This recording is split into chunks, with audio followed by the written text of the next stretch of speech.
तो मैं आज बात करने वाली हूँ बिहार के बारे में, जो कि अभी-अभी नोटिफ़िकेशन निकला है 1-2 दिन पहले। बिहार डीईएलडी, जो कि यहाँ एक टीचर, अगर किसी का सपना है टीचर बनना तो उसके लिए यह फॉर्म आया हुआ है, तो वो फॉर्म भर सकते हैं। तो चलिए पहले पूरी डिटेल में अच्छे से बात कर लेते हैं। तो यहाँ पे 2023 के लिए निकला हुआ है डीएलडी फॉर्म ऑनलाइन, ये प्रोसेस है भरने के लिए। तो नोटिफ़िकेशन यहाँ पे आउट हो गया है। यहाँ इस फॉर्म को कौन भर सकता है और किसको भरना चाहिए, मैं आगे बात कर लेती हूँ यहाँ पर।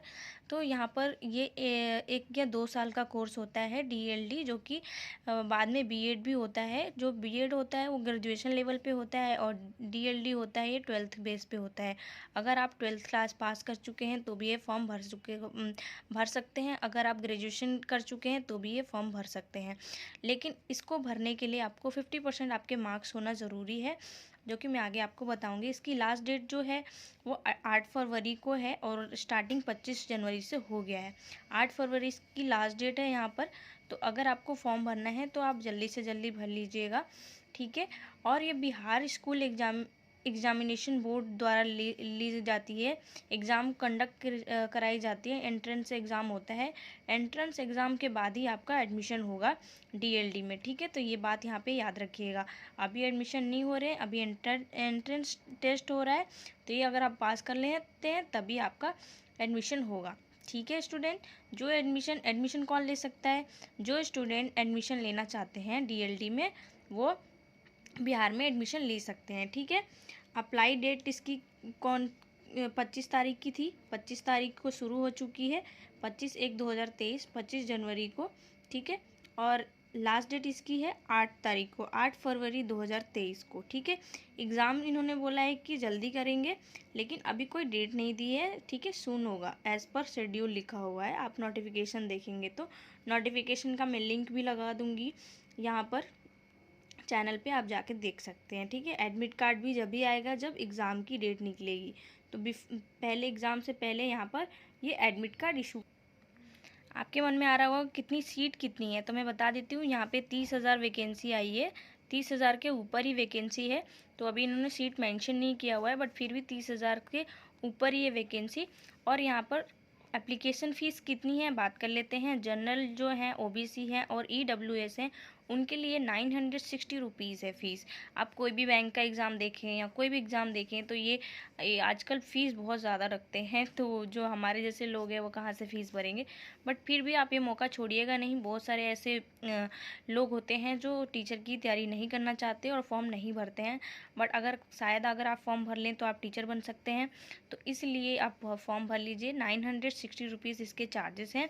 और जो बच्चा SC ST हैं उनके 760 रुपीज़। देख रहे हैं आप, इनसे भी ये लोग 760 रुपये ले रहे हैं। क्या ही फ़ायदा।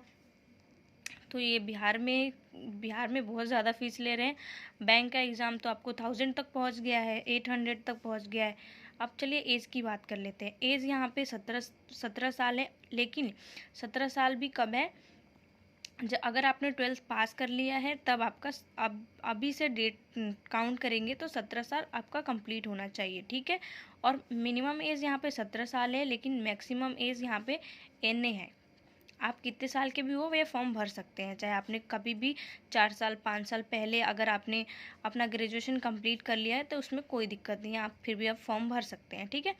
As relaxation on age Bihar government joint entrance exam, जैसे नोटिफिकेशन में लिखा हुआ वैसे ही आपको रिलैक्सेशन मिलेगा। तो यहाँ पर SC ST के लिए रिलैक्सेशन मिलता है मोस्टली, ठीक है। अब बात कर लेते हैं कोर्स नेम। ये बिहार डीएलडी का कोर्स है। 2 इयर्स का यहाँ पे कोर्स होता है आपको।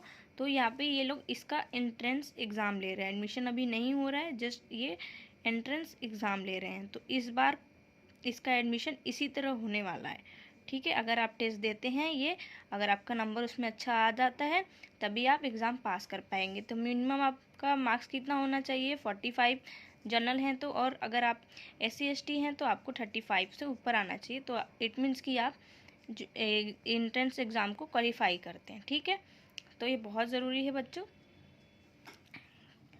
एलिजिबिलिटी के क्राइटेरिया है 10+2 आपका होना चाहिए। 12वीं क्लास में आपका 50% मार्क्स होना चाहिए। तो देखिए बहुत सारे ऐसे लोग होते हैं जिनके मार्क्स बीएड के लिए एलिजिबल नहीं होते हैं। जैसे कि मेरा भी 49% है, तो मैं यहाँ पे बीएड के लिए एलिजिबल नहीं हूँ, लेकिन मैं इसमें एलिजिबल हूँ, तो मैं भी ये फॉर्म भर सकती हूँ। तो अगर आपका मार्क्स ग्रेजुएशन में अच्छा नहीं है तो आप यहाँ पर डीएलडी कर सकते हैं, ठीक है। तो आप ये फॉर्म भरने के लिए एलिजिबल हैं, तो आप ये भर लीजिएगा। अगर आपका टीचर में जाने का मन है, अगर आप टीचर बनना चाहते हैं, तो आप ये फॉर्म भर सकते हैं, ठीक है।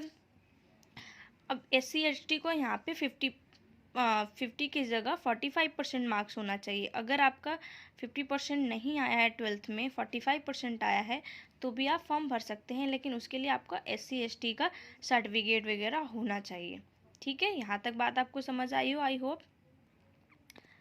अब बात कर लेते हैं कि डॉक्यूमेंट क्या क्या चाहिए। तो यहाँ पर आपको डॉक्यूमेंट चाहिए 10th और 12th का सर्टिफिकेट, जो कि जब हम स्कूल पास कर लेते हैं, 12th क्लास पास कर लेते हैं, तो हमें सर्टिफिकेट स्कूल के द्वारा मिलता है। 12th का सर्टिफिकेट भी मिलता है। अगर आपके पास खो गया है तो आप निकलवा सकते हैं, यह सेंटर से निकल जाता है। जैसे कि दिल्ली में है CBSE, तो वहाँ से निकल जाएगा। पटना से भी निकल सकते हैं अगर आप बिहार से हैं तो, ठीक है। कैटेगरी कौन है, किस कैटेगरी से बिलोंग करते हैं आप, SC ST OBC, उससे रिलेटेड सर्टिफिकेट भी चाहिए होगा। अगर आप उसमें दिखाते हैं कि आप इसके बैकग्राउंड से आते हैं, तो आपको ज़रूर दिखाना पड़ेगा, क्योंकि यहाँ पे ये मांगेंगे, ठीक है। अब बात कर लेते हैं फॉर्म कैसे भरेंगे। यहाँ पे फ़ोटो के बारे में बताया गया है इंस्ट्रक्शन। आपका लेटेस्ट फ़ोटो होना चाहिए, फ़ोटो का साइज़ होना चाहिए जो पासपोर्ट साइज़ होना चाहिए, वाइट कलर बैकग्राउंड होना चाहिए, ठीक है।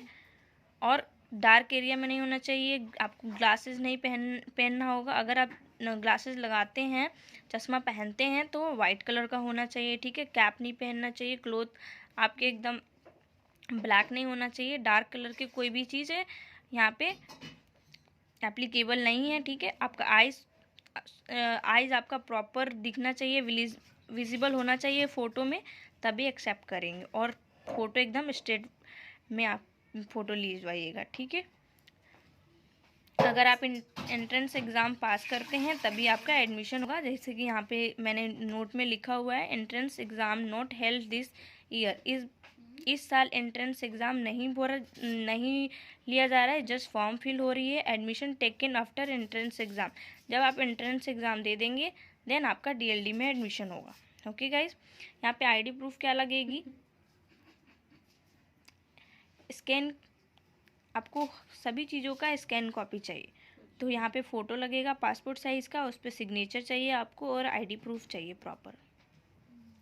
यहाँ पे याद करने वाली बहुत ज़रूरी चीज़ है कि जब आप फॉर्म फिल कर लेंगे तो आप एक बार फॉर्म को दोबारा रीचेक कीजिएगा, उसके बाद ही सबमिट कीजिएगा। हर एक कॉलम को अच्छे से फिल कीजिएगा, उसके बाद ही सबमिट कीजिएगा। कई बार क्या होता है कि हम जब साइबर कैफ़े में जाते हैं तो साइबर कैफ़े वाले भी गलत कर देते हैं। एक बार मेरा फॉर्म गलत कर चुके हैं, तो इसलिए मैं बता रही हूँ कि एक बार आप अच्छे से उनको फॉर्म भरवाइएगा। आप खुद भी एक बार चेक कर लीजिएगा। अगर आपको चेक करने नहीं आता तो आप किसी और को लेके जाइएगा जिससे वो फॉर्म चेक कर सके, क्योंकि कई बार ऐसे गलतियाँ हो जाती हैं तो बाद में आपका फॉर्म रिजेक्ट हो जाता है, ठीक है। तो ये गलती मत कीजिएगा। पेमेंट मोड पे बात कर लेते हैं। पेमेंट मोड आपका ऑनलाइन रहेगा। अगर आपके पास ऑनलाइन नहीं है तो आप किसी और से भी ऑनलाइन करवा सकते हैं। वो SBI के थ्रू लेते हैं, तो अगर आपके पास SBI कार्ड नहीं है तो किसी और से भी करा सकते हैं। पेमेंट ऑलवेज ऑनलाइन ही होता है, ठीक है। अब तो QR कोड से भी स्कैन करके होने लगा। अगर आप QR कोड यूज़ करते हैं तो उससे भी कर सकते हैं, ठीक है। उसके बाद जब आपका फॉर्म फिल हो जाएगा तो उसके बाद प्रिंट निकाल लीजिएगा। उसका एक प्रिंट अपने पास रखिएगा, ठीक है। और इसमें क्या क्या टेस्ट एंट्रेंस एग्ज़ाम में क्या क्या चीज़ें आएंगी मैं आपको नीचे बता देती हूँ। मोस्टली सभी एग्ज़ामों का एक ही पैटर्न होता है। अभी सब लोगों ने एक जैसा ही कर दिया, तो यहाँ पे भी देखिए जनरल हिंदी आएगा आपका। 25 क्वेश्चन होंगे और 25 मार्क्स के होंगे, ठीक है। एक एक मार्क्स के सभी क्वेश्चन होंगे। मैथ के क्वेश्चन होंगे जो कि 25 मार्क्स के हैं, 25 नंबर के, ठीक है। साइंस के क्वेश्चन होंगे 20, यहाँ पे 20 क्वेश्चन है 20 मार्क्स के, ठीक है। सोशल स्टडीज़ के क्वेश्चन है 20 क्वेश्चन है और 20 मार्क्स के। इसमें आपको जनरल इंग्लिश आएगी, 20 क्वेश्चन आएंगे उसके और 20 मार्क्स के आएंगे, ठीक है। लॉजिकल एंड एनालिटिकल रीजनिंग भी आएगी, वो सिर्फ रीजनिंग आपका 10 नंबर का आएगा और 10 मार्क्स का आएगा, ठीक है। तो यहाँ पे टोटल नंबर आपका 120 क्वेश्चन है 120 मार्क्स के। अगर आप इसमें से 80 भी लेकर आ जाते हैं नंबर, तो आप इट मीन्स की पास हैं। तो ठीक है, आपको कम से कम 45% मार्क्स लेके आना ही आना है, या 50% मार्क्स लेके आना, तभी आपका सिलेक्शन होगा, अदरवाइज़ इसमें सिलेक्शन नहीं होगा। तो इसलिए आप बहुत याद रखेंगे, बहुत लोग ऐसे होते हैं जो फॉर्म भर देते हैं और एग्ज़ाम नहीं देने जाते हैं। तो आप ज़रूर इसको एग्ज़ाम दीजिए और फॉर्म भरिए, आपको टीचर बनने का सपना पूरा हो सकता है। तो आई होप गाइज आपको ये मेरा नोट्स बनाया था मैंने, आपको पसंद आया हो, और आप जाके अगर आप टीचर बनना चाहते हैं तो आप फॉर्म भरेंगे। और एक बार अगर आप नए हैं यहाँ पे तो एक बार सब्सक्राइब कर दीजिएगा, मेरा भी नया चैनल है, तो मैं भी आप लोग को यहाँ पे इन्फॉर्मेशन लेके आती रहती हूँ। और बैंकिंग के प्रिपरेशन अगर जो बच्चे कर रहे हैं उनके लिए भी मोस्ट इम्पॉर्टेंट है कि आप ये चैनल फॉलो कर लें। इसमें मैं अपने सारे गाइडेंस जितने भी मैं पढ़ाई करती हूँ उससे नोट्स बनाती हूँ, फिर यहाँ पे शेयर कर देती हूँ, आप लोग को भी हेल्प हो जाएगा और मेरा भी ऐसे यहाँ रिविज़न हो जाता है। ठीक है गाइस, तो फिर मिलूँगी एक नए इन्फॉर्मेशन के साथ, जब तक के लिए बाय बाय।